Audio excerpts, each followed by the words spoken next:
Land Reform Tanah Pertanian di Indonesia.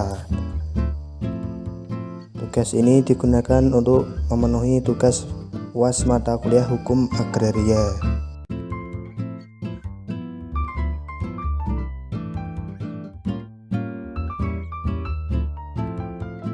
Sebelum memulai presentasi, saya akan memperkenalkan diri kami dari kelompok 13 yang terdiri dari saya, Sangsakan Nuswantara dengan NIM 1330202 10146 dan Taufik Khairul Anwar dengan NIM 330202 10022.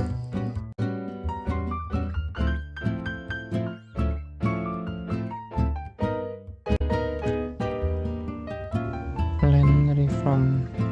Istilah land reform atau mulanya dicetuskan oleh Lenin dan banyak digunakan di negara komunitas atau negara blok timur dengan adagium land to the tiller untuk memikat hati rakyat dan petani yang menderita karena tekanan landlord untuk kepentingan politis di negara tersebut. Di Indonesia, land reform yang dimaksud tidak sama dengan land reform yang digunakan di negara komunis. Land reform di negara Indonesia bukan hanya digunakan dalam arti politis belaka, tetapi juga merupakan pengertian taktis. Selain itu ditujukan untuk membangun kemakmuran bagi rakyat baik secara individual maupun untuk kepentingan partai. Oleh karena itu, ketika land reform ini sedang hangat dibicarakan banyak kalangan, ada sebagian pihak yang menginginkan agar land reform ini dihindarkan penggunaan istilahnya karena dianggap berasal dari golongan PKI atau komunis. Jadi dikhawatirkan terdapat unsur paham komunis. Perkataan land reform berasal dari land dan reform. Land yang artinya adalah tanah dan reform berarti perubahan, perombakan atau penataan kembali. Jadi pada dasarnya land reform adalah merombak kembali struktur hukum pertanahan yang lain dan membangun struktur pertanahan baru.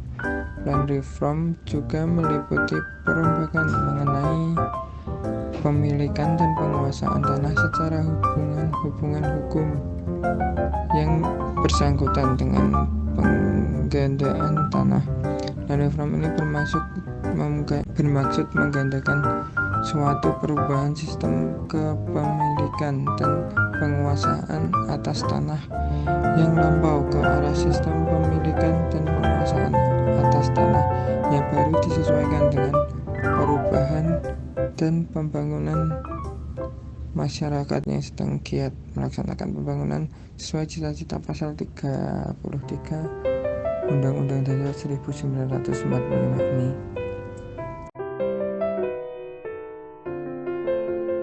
Land reform mencakup 3 pokok. Yang pertama, perombakan dan pembangunan kembali sistem pemilikan dan penguasaan atas tanah. Yang kedua, perombakan dan penetapan kembali sistem penggunaan tanah atau land use planning. Dan yang terakhir, penghapusan hukum agraria kolonial dan pembangunan hukum agraria nasional.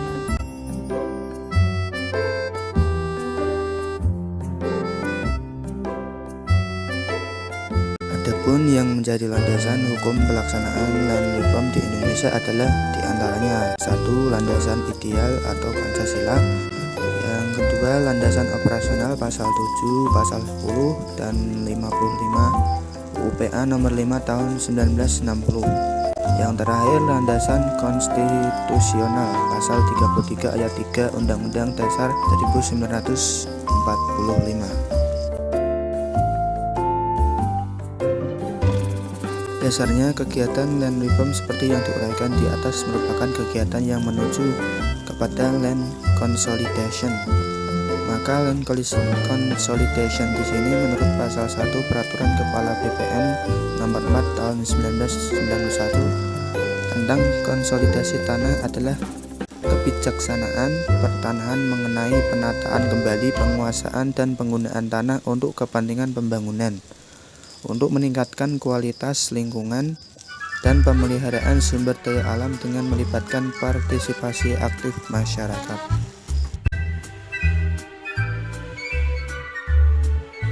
Land reform di Indonesia didasarkan pada pasal 7, pasal 10, dan pasal 17 UU PA yang kemudian dijabarkan dalam UU PLTP. Berdasarkan UU PLTP, land reform penetapan batas minimum dan maksimum luas tanah pertanian serta retribusi tanah baik dari tanah negara maupun tanah kelebihan luas maksimum yang telah diambil alih oleh pemerintah. Pelaksanaan UU PLTP kurang efektif karena beberapa kendala seperti penetapan batas luas minimum tanah pertanian sangat dipengaruhi oleh jumlah penduduk. Kebijakan pemerintah yang berkaitan dengan tanah, faktor ekonomi dan sosial budaya masyarakat pemegang hak atas tanah pertanian, serta keterbatasan kebijakan pendukung penguasaan tanah pertanian. Dan pemaparan materi dari kelompok kami. Terima kasih. Wassalamualaikum warahmatullahi wabarakatuh.